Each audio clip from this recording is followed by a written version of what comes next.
नमस्कार मित्रों, history research point पर आप सभी का स्वागत करता हूं। बीपीएससी पीजीटी हिस्ट्री की टेस्ट सीरीज चल रही है और यह टेस्ट सीरीज संख्या 28 है मित्रों। अगर इसके पहले का वीडियो अगर आप लोगों को नहीं मिला है तो प्लेलिस्ट में जाइएगा। बीपीएससी पीजीटी हिस्ट्री टेस्ट के नाम से प्लेलिस्ट बनी हुई है, प्लेलिस्ट में जाइएगा और देखिएगा। और NCERT history class 11-12 test series के नाम से भी प्लेलिस्ट बनी हुई है, आप लोग उसे देखिएगा। जितनी भी एनसीईआरटी की सीरीज है क्लास 11-12 की, वह एक प्लेलिस्ट में डाल दिया हूँ, ठीक है। तो BPSC TGT PGT history NCERT राजा किसान और नगर, यह आपका चैप्टर है, क्लास 12 का चैप्टर है राजा किसान और नगर मगध साम्राज्य, ठीक है। तो इससे संबंधित टेस्ट सीरीज हम लोग देखेंगे। बहुत ही ज्यादा महत्वपूर्ण है क्योंकि आप जानते हैं कि बीपीएससी पीजीटी हिस्ट्री में पूरी तरह से एनसीईआरटी बेस्ड प्रश्न आएंगे।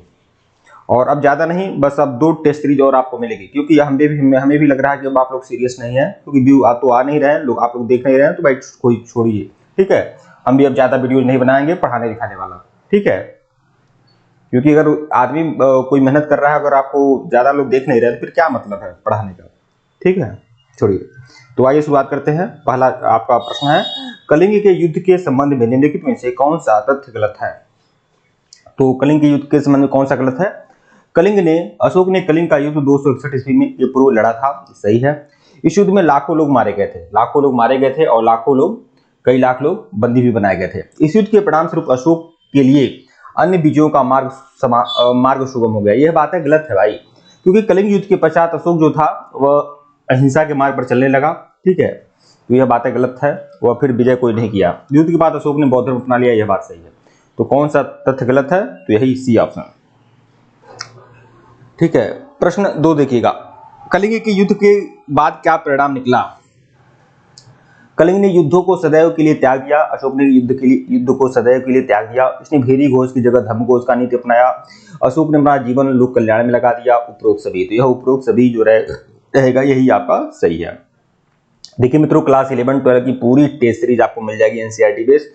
जिनको भी चाहिए वो लोग हमारे ऑफिशियल व्हाट्सएप नंबर पर मैसेज कर सकते हैं। ऑफिशियल व्हाट्सएप नंबर डिस्क्रिप्शन में दर्ज है, ऊपर भी शो हो रहा है, यहाँ पर भी लिख दे रहा हूँ, ये हमारा ऑफिशियल व्हाट्सएप नंबर है, ठीक है। ऊपर शो हो रहा है, अब लो देख लीजिए, 8318397276। केवल 150 रुपये का पेमेंट करिएगा। फोन पे, पेटीएम, गूगल पे ही नंबर है, पेमेंट करके स्क्रीनशॉट भेजिएगा, आपको सारी टेस्ट सीरीज आपको मिल जाएगी एनसीईआरटी की, ठीक है, जिनको भी चाहिए। प्रश्न 3 देखिएगा, अशोक के समय मौर्य साम्राज्य कितने प्रांतों में विभाजित था। तो अशोक के समय में मौर्य साम्राज्य जो था 5 प्रांतों में विभाजित था, उत्तरापथ, दक्षिणापथ, प्राची, कलिंग और अवंती, ठीक है। प्रश्न 4 देखिएगा, अशोक द्वारा मौर्य साम्राज्य में कौन सा प्रांत शामिल किया गया था। तो अशोक द्वारा मौर्य साम्राज्य में कौन सा प्रांत शामिल किया गया था, तो कलिंग शामिल किया गया था, कलिंग। प्रश्न 5 देखिएगा, अशोक ने किसे कलिंग की राजधानी घोषित किया। तो कलिंग की राजधानी तोसली थी। कलिंग की राजधानी क्या थी, तोसली जो थी कलिंग की राजधानी थी। प्रश्न 6, मौर्य शासनकाल में प्रांत का मुखिया क्या कहलाता था। प्रांत का जो मुखिया होता था उसे कुमार कहते थे, कुमार होता था। प्रांत का मुखिया क्या होता था, कुमार। प्रांत के जो मुखिया होते थे उसे कुमार कहा जाता था। प्रश्न 7 देखिएगा, मौर्य काल में गांव का मुखिया क्या कहलाता था। गांव का जो मुखिया था ग्रामीणी कहलाता था, ग्रामीणी। गांव का मुखिया ग्रामीणी और प्रांत का मुखिया कुमार, ठीक है। गांव का मुखिया क्या कहलाता था, ग्रामीणी कहलाता था। प्रश्न 8 देखिएगा, मौर्य काल में किसानों से ली जाने वाली भू राजस्व क्या थी। मौर्य काल में किसानों से ली जाने वाली जो भू राजस्व थी 1/6 से 1/4, ठीक है। ये आपका मौर्य काल में किसानों से ली जाने वाली भू राजस्व थी 1/6 1/4, ठीक है। प्रश्न 9 देखिएगा, मौर्य काल में समाहर्ता का कार्य क्या था। समाहर्ता क्या था, वह कर निर्धारण का सर्वोच्च अधिकारी जो था उसे समाहर्ता कहते थे। मौर्य काल में समाहर्ता क्या होता था, कर निर्धारण का सर्वोच्च अधिकारी, जिसे समाहर्ता कहते हैं। प्रश्न 10, अशोक ने धम्म का प्रचलन क्यों किया। अशोक ने जो धम्म का प्रचलन किया, किस लिए किया, मौर्य साम्राज्य के विस्तार के लिए, मौर्य साम्राज्य की सुरक्षा के लिए, मौर्य साम्राज्य की एकता के लिए। तो मौर्य साम्राज्य की एकता के लिए इसने किया था धम्म का प्रचलन, ठीक है। ये आपका ऑप्शन सही रहेगा। प्रश्न 11, धम्म का प्रमुख सिद्धांत क्या है। अच्छा, अशोक का जो धम्म है वह क्या है भाई, उसका सिद्धांत क्या है। इसमें क्या है धम्म में, बड़ों का सम्मान करना, छोटों से प्रेम करना, धार्मिक सहनशीलता या सहिष्णुता, ठीक है। ये सभी धम्म के सिद्धांत थे, मतलब उपरोक्त सभी। प्रश्न 12 देखिएगा, अशोक ने धर्म के प्रचार के लिए कौन विशेष अधिकारी नियुक्त किया। अशोक ने धर्म के प्रचार के लिए कौन सा अधिकारी नियुक्त किया, तो धर्म महामात, यह अधिकारी अशोक ने नियुक्त किया, धर्म महामात को। प्रश्न 13 देखिएगा, अशोक ने बौद्ध धर्म के प्रचार के लिए क्या कार्य किया? अशोक ने बौद्ध धर्म के प्रचार के लिए क्या किया? इसने बौद्ध धर्म को राजधर्म घोषित किया, बिल्कुल। इसने पाटलिपुत्र में बौद्ध धर्म की तीसरी महासभा का आयोजन किया, सही। इसने राज्य में अनेक स्तूपों विहारों का निर्माण किया, सही। उपरोक्त सभी होगा, उपरोक्त सभी, विकल्प डी जो है आपका सही है। प्रश्न 14 देखिएगा, अशोक ने बौद्ध धर्म से संबंधित तीसरी महासभा का आयोजन कहाँ किया? तो अशोक ने बौद्ध धर्म से संबंधित जो तीसरी महासभा का आयोजन किया है वह पाटलिपुत्र में किया है, पाटलिपुत्र में। प्रश्न 15 देखिएगा, अशोक ने पाटलिपुत्र में बौद्ध धर्म की तीसरी महासभा का आयोजन कब किया था? तो 251 बीसी में, 251 बीसी में। अशोक ने पाटलिपुत्र में बौद्ध धर्म की तीसरी महासभा का आयोजन कब किया है? 251 बीसी में। प्रश्न 16 देखिएगा, अशोक ने बौद्ध धर्म के प्रचार के लिए अपने प्रचारक किस देश में नहीं भेजे थे? तो अशोक ने बौद्ध धर्म के प्रचार के लिए अपने प्रचारक किस देश में नहीं भेजे थे? तो श्रीलंका में भेजा था, बर्मा में भेजा था, मिस्र में भेजा था। कहाँ नहीं भेजा था? चीन में नहीं भेजा था, चीन में नहीं भेजा था। प्रश्न 17 देखिएगा, अशोक ने श्रीलंका में बौद्ध धर्म के प्रचार के लिए अपनी किस पुत्री को भेजा था? अशोक ने श्रीलंका में बौद्ध धर्म के प्रचार के लिए किस पुत्री को भेजा था? श्रीलंका में उसने पुत्र महेंद्र को भेजा था और संधिमित्रा को भेजा था। पुत्र महेंद्र और संधिमित्रा को श्रीलंका में बौद्ध धर्म के प्रचार के लिए भेजा था। तो वह कौन सी पुत्री थी? संधिमित्रा। प्रश्न 18 देखिएगा, लाइन पर रहिएगा।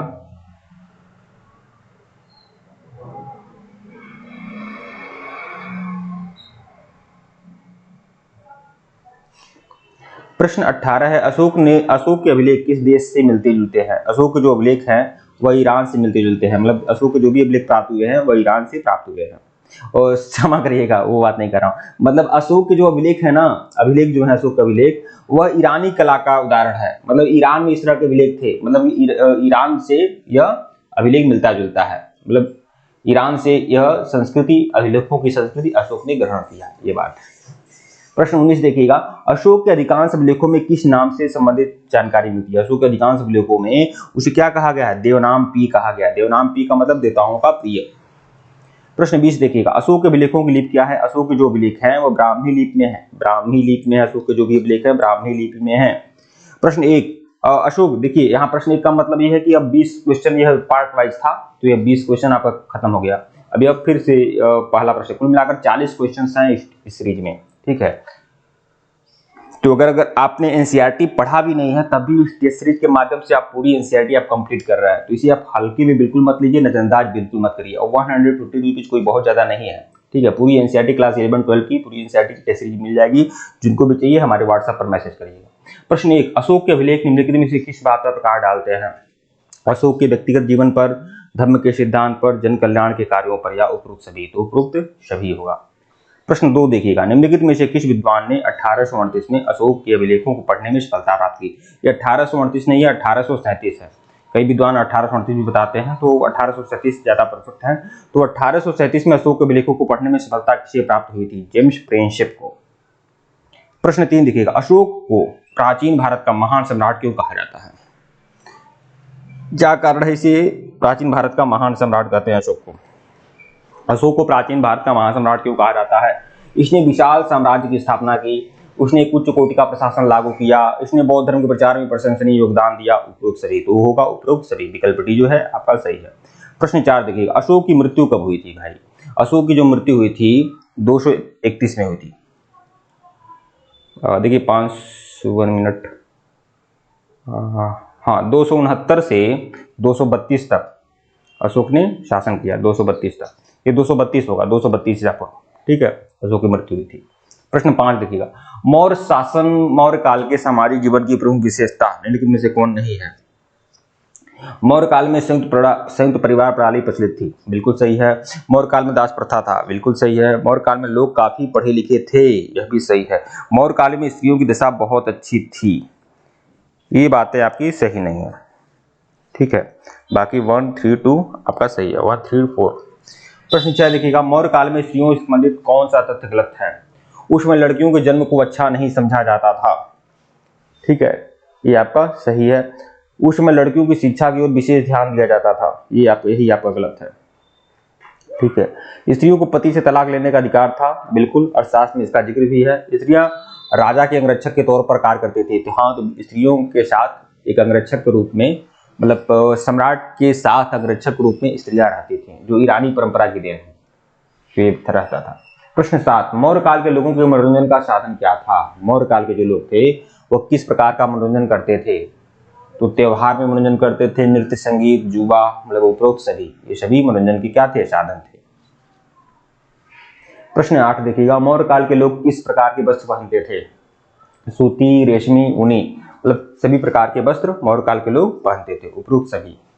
प्रश्न 9 देखिएगा, मौर्य काल में लोगों का प्रमुख व्यवसाय क्या था? मौर्य काल के लोगों का प्रमुख व्यवसाय क्या था? व्यवसाय क्या था मौर्य काल के लोगों का? व्यापार था, पशुपालन था, उद्योग था, कृषि था। मौर्य काल के लोगों का प्रमुख व्यवसाय क्या था? कृषि था, कृषि मुख्य व्यवसाय था। प्रश्न 10, मौर्य काल का सर्वाधिक प्रसिद्ध उद्योग कौन था? तो मौर्य काल का जो सर्वाधिक प्रसिद्ध उद्योग था वह था वस्त्र उद्योग, वस्त्र उद्योग, वस्त्र उद्योग सर्वाधिक प्रसिद्ध उद्योग था मौर्य काल में। प्रश्न 11, मौर्य काल में निम्नलिखित में से किस देश के साथ व्यापार प्रचलित था? तो सीरिया के साथ, मिस्र के साथ, रोम के साथ व्यापार होता था, मतलब उपरोक्त सभी, मतलब इन सभी देशों के साथ मौर्य काल में व्यापार हुआ करता था। प्रश्न 12, मौर्य काल में विदेशों से किसी वस्तु का आयात किया जाता था? किस वस्तु का आयात विदेशों से होता था? सोने का, चांदी का, मूल्यवान पत्थर का, ये सब का आयात विदेशों से होता था। प्रश्न 13, निम्नलिखित में से ललिता पाटन नगर की स्थापना किसने की थी? तो ललिता पाटन जो नगर था ना, इसकी स्थापना नेपाल में किया था अशोक ने किया था, और देवपट्टन इसका भी। प्रश्न 14, मौर्य वंश के पतन का कारण क्या था? ब्राह्मणों का विरोध, बौद्ध धर्म का संरक्षण, विदेशी आक्रमण, उपरोक्त सभी। ये सभी कारण जो थे बौद्ध धर्म के पतन के लिए उत्तरदायी थे। प्रश्न 15, मौर्य साम्राज्य का अंतिम शासक था बृहद्रथ। मौर्य वंश का अंत किसने किया? तो मौर्य वंश का अंत किया था पुष्यमित्र शुंग ने। समुद्रगुप्त नहीं है, पुष्यमित्र शुंग है, ठीक है। पुष्यमित्र शुंग ने ही बृहद्रथ का मृत्यु किया था, और उसके बाद शुंग वंश की स्थापना किया था। प्रश्न 17, मौर्य वंश का अंत कब हुआ? तो 185 बीसी में, 185 बीसी में मौर्य वंश का अंत हुआ और शुंग वंश की स्थापना हुई। प्रश्न 18, खारवेल किस वंश का शक्तिशाली शासक था? खारवेल जो था, देखिए यहाँ पर भी गलत हो गया, ऐसे ही गलत हो जाता है यार। खारवेल जो था चेदी वंश का शासक था, चेदी वंश का शासक था, शक्तिशाली शासक, चेदी वंश का शासक था खारवेल। सातवाहन वंश का शासक कौन था? सातवाहन वंश का शासक था शिमुक। शिमुक सातवाहन वंश का शासक था। शिमुक ने कड़ वंश के शासक का वध करके सिंहासन प्राप्त किया। तो शिमुक ने कड़ वंश के अंतिम शासक सुशर्मन का वध करके सातवाहन वंश की स्थापना किया। शिमुक जो था सातवाहन वंश का क्या था? संस्थापक था, जिसने क्या किया? कड़ वंश का अंतिम शासक था सुशर्मा, जिसकी हत्या करके उसने सातवाहन वंश की स्थापना की थी। ठीक है मित्रों, वीडियो को लाइक और चैनल को सब्सक्राइब करेगा, टेलीग्राम को बिल्कुल ज्वाइन करेगा, लिंक डिस्क्रिप्शन में दिया गया है। अगर इसके पहले का वीडियो नहीं देखे हैं तो प्लेलिस्ट में जाइएगा, बीपीएससी पीजीटी हिस्ट्री टेस्ट नाम से प्लेलिस्ट बनी हुई है। और यह हमारा ऑफिशियल व्हाट्सएप नंबर है, मैसेज कर लीजिएगा। सिर्फ 150 रुपीज में पूरी मटेरियल मिल जाएगी। एनसीईआरटी क्लास 11-12 का पूरा सीरीज मिल जाएगा आप लोगों को, तो जिनको भी चाहिए संपर्क कर सकते हैं। धन्यवाद आप लोग को। व्हाट्सएप चैनल जरूर ज्वाइन करेगा, लिंक डिस्क्रिप्शन में दिया गया है। टेलीग्राम चैनल भी ज्वाइन कर सकते हैं। धन्यवाद।